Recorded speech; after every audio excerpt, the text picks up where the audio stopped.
Sonichu time, yet again, issue 5. This issue brings up a new story arc that will be plaguing the rest of the Sonichu series, the focus being switched over from Sonichu to Chris. One thing I didn't talk about with the other reviews are the sub-episodes, short stories starring Chris that appear at the end of every episode. The reason I didn't talk about them is because this issue is filled with every single one of them. With all that out of the way, let's look at Chris's adventures in Sonichu issue 5. The cover shows Chris walking down a dark street with bruises on his face, with the heads of the villains mocking him. The first story is Jerk-Op-Tastrophe, with Chris hanging out at the mall and talking to himself about how he can't get a girlfriend. And then this guy, the Jerk-Op... It's a pun, get it? Well, let's just actually read the dialogue. You just have to hear this. And those evil jerk-ops won't leave me alone either. I'm just a lonely, frustrated virgin looking for true love. Hey, I'm calling you out. Huh? I'm so sick of your complaints and tears, on and on about how lonely you are and how you need a girlfriend. You're nothing but a lowly liar, you solicitor. Shock. How dare you, you jerk! I'm only looking for true love and trust.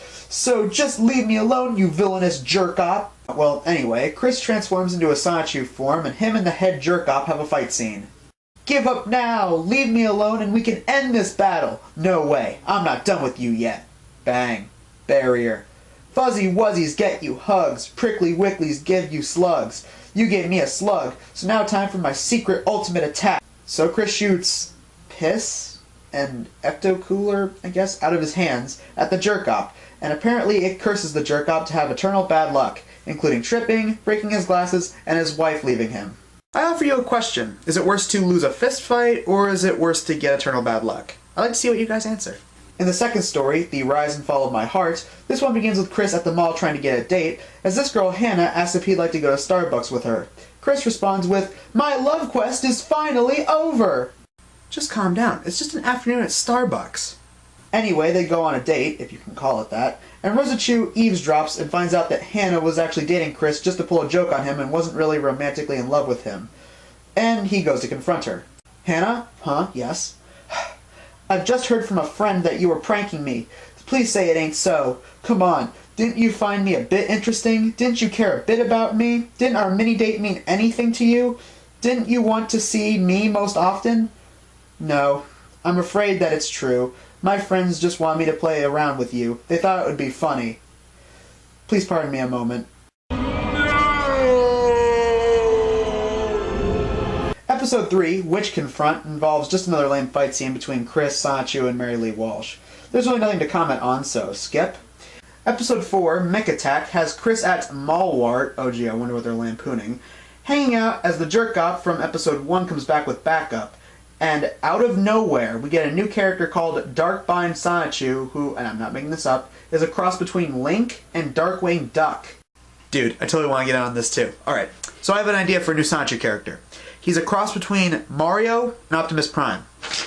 We can call him Marius Primachu. So they engage in yet another lame fight scene. Chris reps off my Python and the Holy Grail. They beat the jerk-ops, and Chris gives us yet another long-winded speech.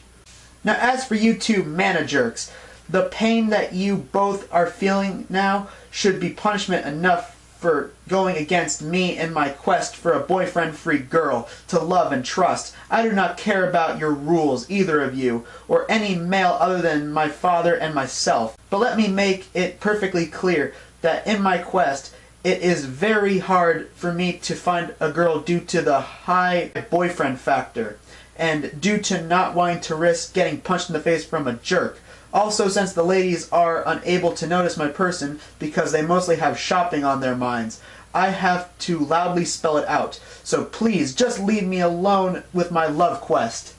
But this one ends with a cliffhanger, which is immediately jumped into as we enter episode 5, Mech Attack Part 2, where Chris faces off against this android guy with a human head a la Futurama, and Chris, somehow, with the power of the Cherokee ancestor he has, gives him the ability to grow like Wild Sonichu.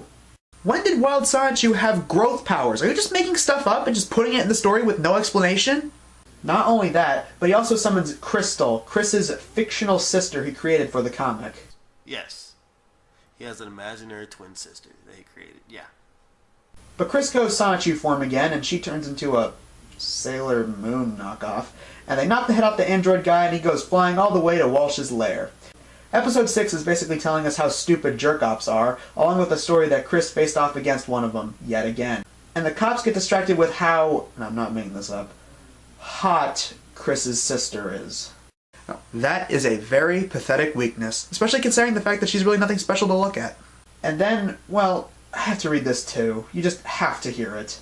Now, with my psychic powers, I was ready. First, I took control of their weapons, opened a dimension hole, and levitated the weapons into the hole. Once I was assured that all their weapons had entered, I slammed the hole shut. Those less than 2-bit jerk-ops were still drooling over my sister, not realizing the sitch. So Chris apparently can hone the abilities of the other Sonichus, this time getting Magichan's telepathy abilities. So apparently Chris has the ability to gain abilities whenever it's convenient. So Chris, using the telepathy, ends up taking the head jerk-off and slamming him into the other ones like a bowling ball into pins. Ha! Episode 7 brings us a straight reuse of one of the bonus comics from issue 1. Okay, what was it I said in my Rainbow Rocks review? That's friggin' lazy. And, wait, I want to guess this one. Let me guess. Chris goes to the mall, the jerk-offs show up, and they have a lame fight scene, am I right? Of course, but this time we get a new character, Daggett, who unleashes a transformer on Chris. Because they have those now. They kidnap Chris to take him to Walsh, but Crystal notices this and goes off to save Chris. Chris is held over a bubbling pot of hot water. As Crystal saves him, they blow up Walsh's HQ, and it just stops. It doesn't end, it just kind of stops. That was Sonichu issue 5. It sucked, to no one's surprise. The art is still same for Sonichu standards, but this one begins one of the most painful parts of the Sonichu series, where the stories focus more on Chris's real life than Sonichu, which isn't interesting or even worthy caring about reading. And all the stories just come off as repetitive and come down to the same format of Chris goes to mall, jerk-offs show up, and then they fight. But as bad as this issue was, this is just the beginning of the crap. We have yet to hit the worst. I'm the Media Whiz, because one art form wasn't enough. I'm so lonely, so lonely, so lonely inside real Rome. There's no one, just me only, sitting on my red